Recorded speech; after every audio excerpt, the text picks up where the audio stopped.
Ah ouais.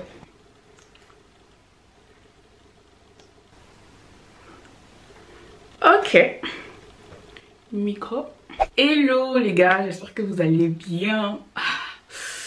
En fait, ça fait un mois, je me suis pas retrouvée devant la caméra. En fait, tous les vlogs que vous avez vus là, c'était il y a un mois en fait. Du coup, j'espère que vous allez bien. Bienvenue sur ma chaîne. Si tu ne me connais pas et que tu viens d'arriver sur cette chaîne, moi c'est Olive. Et ici, on parle de lifestyle, on parle de mode, bien évidemment, mode de mon premier. On parle de mode, de style en premier, on va parler de lifestyle et pour finir, on va parler de looks. Donc, si ce sont des sujets qui t'intéressent, je t'invite fortement à t'abonner et à activer la notification pour ne rien louper, du moins pour être au courant à chaque fois que je poste des nouvelles vidéos. Donc les gars, aujourd'hui, je vais faire une vidéo récap de mes 1 mois au Cameroun. Normalement, cette partie devait être dans la dernière vidéo que vous avez vue, mais sauf que flemme des vidéos longues. Moi, j'aime pas trop regarder des vidéos longues, donc du coup, je me suis dit ça allait être un peu très long. Donc là, on va faire une vidéo tout entière dédiée au récap de mon voyage du Cameroun. Sans plus tarder, let's go.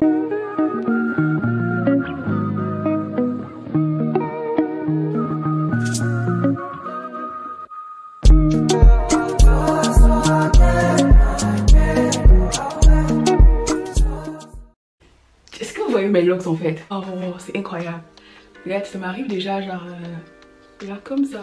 Donc les gars, quand j'étais au Cameroun, donc du coup à chaque fois que je trouvais un point sur lequel je voulais intervenir, parce que c'est déjà écrit depuis qu'à la fin de tous les vlogs là j'allais faire un petit récap, tu vois. Donc au Cameroun, à chaque fois que j'avais un truc là et tout, je notais. Donc là, je pense que je suis censée retrouver tout ce que j'ai noté in my phone. Donc du coup on va commencer par le pourquoi, du comment et tout. Déjà il faut savoir que mon voyage au Cameroun je l'ai planifié il y a un an, donc je l'ai planifié en 2022. Donc de base ceux qui me suivent depuis mon ancienne chaîne savaient que j'étais au Maroc et j'y ai passé 4 ans. Et du coup du Maroc direct je suis venue, c'est 4 ans sans jamais rentrer au Cameroun. Et du Maroc direct je suis venue ici où j'ai passé 2 ans encore sans rentrer au Cameroun. Donc moi je m'étais dit à la fin de mon double diplôme et tout, je vais rentrer au Cameroun en décembre de l'année où j'obtiendrai mon diplôme. Donc c'était déjà planifié comme ça que qu'il pleut, qu'il neige, je dois rentrer à la fin de mon diplôme en décembre. Entre temps donc il y a notre ami là qui nous a donc contacté pour nous dire qu'il se mariait. On était tellement fiers, franchement c'était trop cool. Et vu qu'il se mariait en juillet, donc moi je m'étais dit j'allais rentrer en décembre. Donc il nous dit qu'il se mariait en juillet et tout, je me dis bon et il nous a contacté 1 an à l'avance pour nous prévenir. Franchement organisation 1 an à l'avance, il nous a prévenu. Donc il nous dit et tout, je me suis dit bon je vais rentrer en décembre c'est vrai, mais bon je peux rentrer en juillet. Et là ça fera 2 ans, non, je vais voir la famille, je vais aller au mariage avec l'ambiance du mariage et tout ça. Et ça sera cool, en même temps on pourra l'honorer et tout. Il fait chaud les gars, il fait chaud, il fait chaud. J'ai peur d'ouvrir les fenêtres et du coup les bruits de l'extérieur là. Ici, je sais pas si le micro aussi sera assez peur pour moi. Bref, donc du coup c'est comme ça que je réserve mon billet. Moi je ne prépare le voyage 1 an à l'avance. Et comme Dieu sait faire ces choses, ce voyage est tombé pile poil au moment où il fallait que je prenne des vacances. C'est incroyable, franchement, je veux que Dieu est trop grand. Dieu, le Père là, je ne sais pas comment il fait. Et je sens que si j'étais restée ici 1 jour de plus, j'allais exploser. Donc, c'est comme ça que je me retrouve donc au Cameroun et que je m'en vais. Bien évidemment, je ne dis à personne, comme vous avez pu le voir dans la vidéo. Je n'ai dit à personne. À ma mère, j'ai dit à la dernière minute parce que bon, j'avais 2 grosses valises. Bon, je croyais que mes valises allaient arriver. Déjà on va la c'est parti. Je croyais que j'allais arriver avec 2 grosses valises, petites valises. Du coup il fallait bien qu'elle me cherche en voiture, tout ça. Donc c'est comme ça que je lui ai dit ça à la dernière minute. Mais après j'ai dit à personne, donc franchement personne. Et c'était trop super, la surprise était belle. J'ai passé des bons moments. Franchement c'est là où tu comprends. Vraiment je me disais que les gens qui rentrent au pays sentent bien, ils en font trop. Mais en fait non, ils n'en font pas trop. C'est réel en fait. J'ai toujours l'impression que tu te ressources. Moi personnellement c'est l'impression que j'ai eue. Même pas l'impression, c'est ce qui s'est passé. Je me suis ressourcée. Genre que ce soit émotionnellement, que ce soit mentalement, que ce soit... Je ne sais pas, mais j'ai l'impression que je suis revenue là. J'avais tout pris, tu vois. Même les ancêtres m'avaient tout donné. Donc c'était vraiment trop super. Un très beau voyage. On va maintenant parler des trucs qui m'avaient manqué. Et des trucs qui m'ont fait me dire ah ouais, là tu arrives au Cameroun. La première chose c'est les bruits de la voiture. Incroyable. Je vous jure que je n'étais plus habituée au klaxon. Pam pam pam pam pam pam pam pam tout, je ne sais pas. Mais en fait en France déjà, bon pour ceux qui me suivent au Cameroun, en France on n'a pas le droit de klaxonner. Genre tu dois pas klaxonner, c'est pas ce qu'elle dit, c'est vraiment en cas de extrême urgence que tu klaxonnes. Et du coup, quand j'arrive au Cameroun, dès que je sors, voilà, je me suis dit, ouais, là, je suis arrivée où je battais. Là, je suis arrivée où je battais. Donc, franchement, c'était trop. Mais ce qui me plaît, c'est que dans tout ça, j'étais jamais en mode yish. Ouais, j'étais en mode c'est quoi ça? J'étais en mode admiration, en mode ouais, en mode tu sais qu'ils sortent de là. Tu vois plus ce que je veux dire ou quoi? Bref, c'était trop cool. Après, même ma tata, maman Ina, il faut pas que je me dise. Maman Ina me dit, ça te fait quoi de voir la tête, de revoir si comme ça quand je t'adore et tout. Je lui dis que gars, ma tête ça me fait rire. Mais en fait, j'étais vraiment un peu en mode c'est qu'elle là, ça paye, ça. Franchement, c'était comme si j'étais là depuis longtemps. Et en fait, c'est normal parce que j'ai passé presque 18 années de ma vie, ok. Donc, c'était vraiment trop cool. Les bruits des voitures et les taximans qui s'insultent, les motomanes qui les motomanes qui s'insultent, honnêtement, c'était juste incroyable, tu vois. Ensuite, ce qui m'a encore marqué, moi, ce que j'avais oublié et qui caractérise le Cameroun, c'est les humeurs des gens dans les bureaux. Les humeurs des gens. Donc je vous explique un peu le contexte. Donc quand je suis arrivée au Cameroun, j'avais pour but premier, je devais faire tout ce qui est paperasse. Je devais récupérer mon diplôme, mon bac et tout. Et finalement je devais refaire ma carte d'identité. Pour les Camerounais, vous savez, la carte d'identité c'est quelque chose. C'est quelque chose.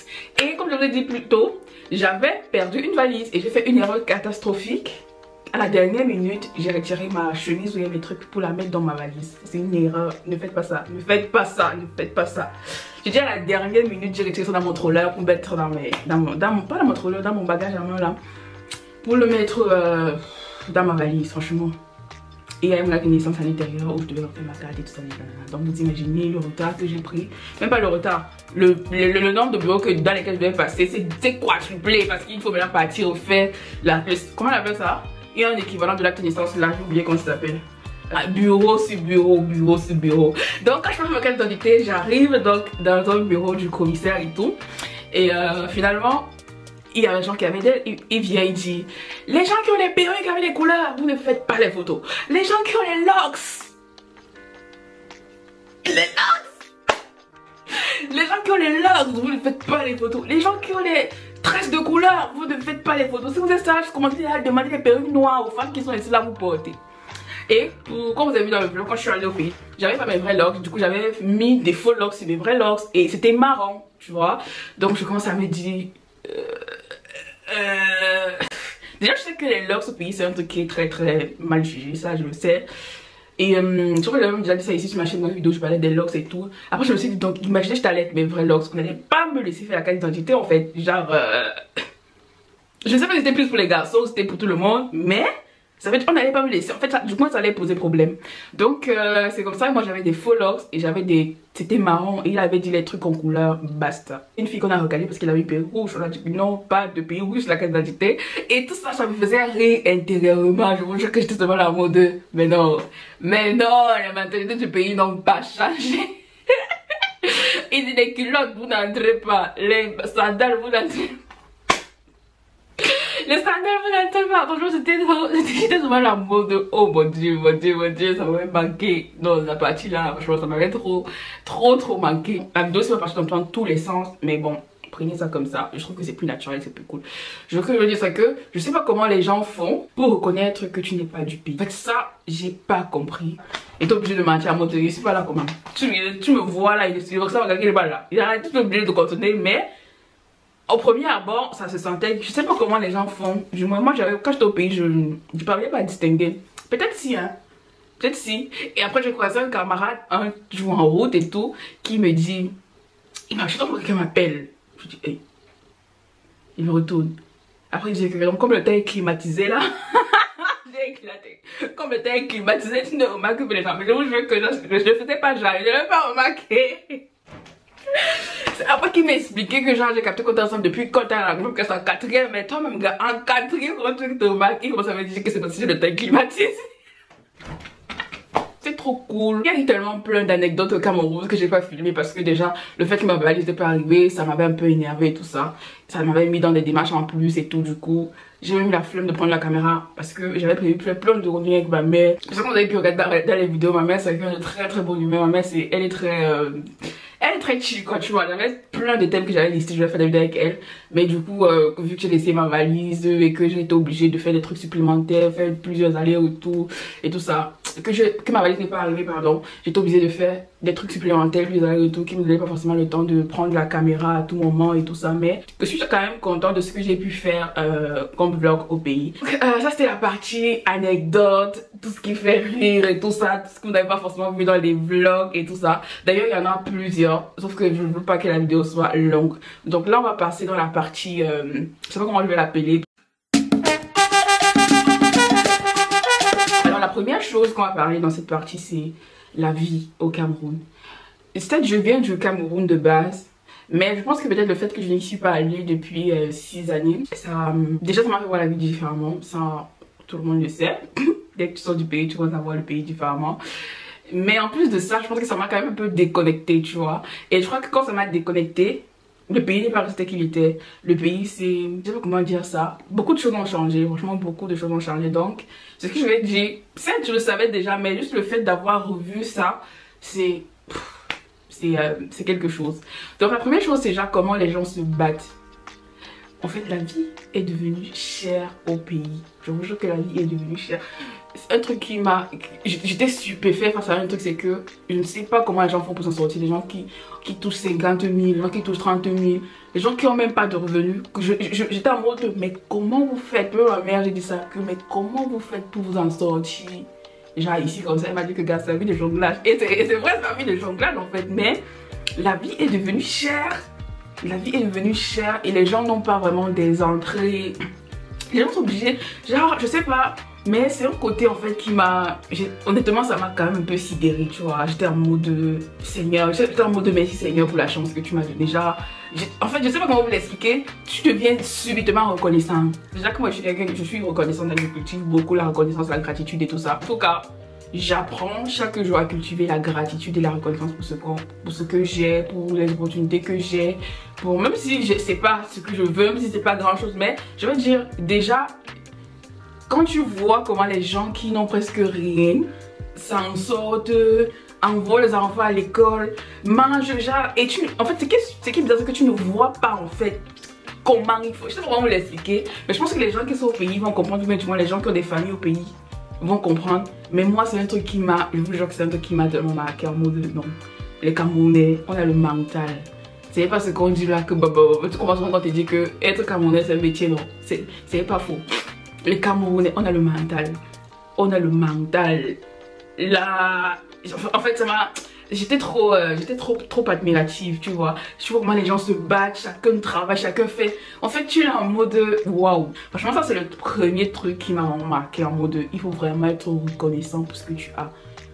Sois reconnaissant. La reconnaissance ne t'empêche pas de chercher plus, mais ça ne t'empêche pas de gravir des échelons, ça ne t'empêche pas de te dépasser. Reconnaissance ça va rien enlever sur toi tu vois. Être reconnaissant pour ce que tu as ça va rien enlever sur toi.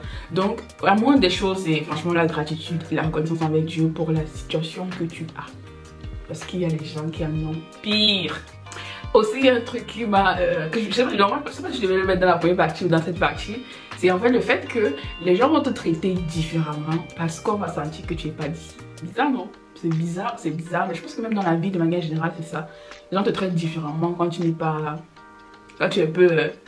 je dis pas que je suis un peu... mais je dis, mais je dis en fait que les gens vont te traiter différemment. Je vais prendre un exemple. Quand je suis allée faire ma carte d'identité et tout, donc quand c'était mon tour on m'appelle parce que je dis à mon père que laisse moi il je vais faire la procédure, je sais pas pourquoi mais je voulais quand même être impliquée tu vois. Donc quand mon père est allé me laisser, je lui ai dit que bon laisse rentre, je vais rester faire ça seul et tout, je vais te faire ci. Mais il avait tout peur de me laisser seul et tout ça. Après je lui ai dit laisse pas, laisse, je vais gérer. Donc il m'a laissé et tout, donc c'était mon tour, on m'appelle et tout ça. Donc le commissaire m'appelle, le chef de poste m'appelle, je m'en vais. Donc quand je m'en vais, donc il me regarde, il me dit est-ce que tu es d'ici, tu vis ici? Je lui dis d'abord, je reste comme ça. Il dit tu ne vis pas ici non? Je dis que non je ne vis pas ici et tout. Il me dit tu vis où? Il prend mes papiers ici, je lui dis que je vis en France. Après il me dit que je dois compléter le dossier. Déjà j'ai pas trop compris cette partie. Je dois mettre ma carte de séjour, passeport, premier visa, bref. J'ai mis, de toute façon il était très gentil. Je suis allée faire les autres photocopies, tout ça pour venir compléter le dossier. Donc c'est comme ça que après donc il y a une femme là, la femme chez qui je m'en vais pour faire la carte et tout. Je fais la carte, je pars, je lui donne le truc, elle me regarde. Genre quand elle me regarde, Pour que je donne le dossier, je lui donne le dossier. Elle me regarde encore. Genre sans parler, avec un regard bizarre. Je lui donne l'argent. Genre je fais genre quoi? Déjà je quoi? Je dis quoi? Je comprends pas et tout. Je donne donc l'argent, les 2000 et quelques là et tout. Donc elle fait le dossier, fait. Elle ne soyez pas. Non tu payes. Non, on connaît là du pays, non. Comme ça, pareil et tout. Après elle entend comment donc le commissaire, vu que c'est le chef de poste, le commissaire qui était chef de poste, il me guette encore, il sourit et tout, il me dit Macron. Parce qu'à un moment il est venu aider son collègue qui apparemment n'était pas là, je sais pas trop quoi là. Et donc elle entend ça. Elle me regarde, elle commence à changer le regard, elle commence à sourire et tout. Donc quand je me lève donc pour aller signer et tout ça, quand je signe, je mets les empreintes et tout ça. Elle me sourit, elle me dit tu as déjà payé. J'étais en mode la messe c'est sérieuse. C'est pas elle qui me lançait les regards là parce que j'avais pas encore de l'argent et tout et je ne savais même pas que c'était l'argent qu'il fallait donner. Elle me dit tu as payé à qui? À moi? Genre en mode elle croyait en fait que j'avais donné l'argent au commissaire et que c'était pour ça que voilà, il faisait que m'appeler genre et tout ça, alors que il faisait de bon cœur, j'avais rien donné et tout, rien du tout. Et elle a commencé maintenant à me parler gentiment. Non, justement, quand elle me parlait gentiment, non. Moi qui voulais en profiter, parle-moi gentil, fais ouh. Tu me parles douceur, t'es répondre amour et on va avancer. Donc elle commence à me parler, commence à me traiter maintenant un peu différemment et tout ça. Et je m'a senti que dans la main, c'est sûr qu'elle attend aussi qu'à la fin là, il choco. Alors que même le commissaire lui-même, je n'aime même pas choco, il m'a rien demandé et tout. Dès qu'elle a fini mon truc, elle me dit, je lui demande est-ce que c'est bon, je peux partir? Et toi, elle dit ah oui, sauf si tu veux. Genre tu vois comment elle est, elle commence à être.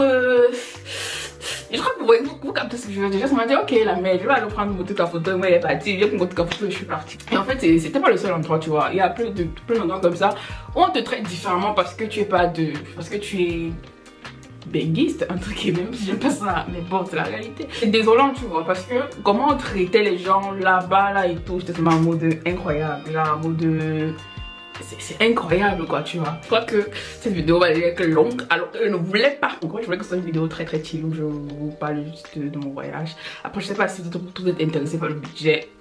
Si vous êtes intéressé, demandez-moi en commentaire, je vais vous répondre. Les anecdotes, il y en a plusieurs, mais je ne veux pas que la vidéo elle soit longue. Donc je ne vais pas forcément toutes les raconter. Et les leçons, pour moi c'est les deux principales leçons que j'ai tirées de mon voyage au Cameroun. La gratitude, la reconnaissance pour ta situation, pour ce que tu as, pour ce que tu es et pour ce que tu veux être. Pratique la gratitude tous les jours. Il faut toujours être dans un esprit de reconnaissance tous les jours parce que la vie est dure, gars. Parce que la vie est dure partout. La vie n'est pas dure chez toi seul. Et le deuxième, c'est éviter de traiter les gens parce qu'ils sont ci ou parce qu'ils sont ça ou parce que tu ne connais pas en fait qui tu as en face de toi. Gros, évitez de traiter les gens bizarrement parce que vous ne savez pas qui vous avez en face de vous. Vous ne savez pas ce que la personne sera demain. Vous ne savez pas. Bref, vous ne connaissez pas le lendemain, tu vois. Donc, essayez de traiter les gens de la même manière.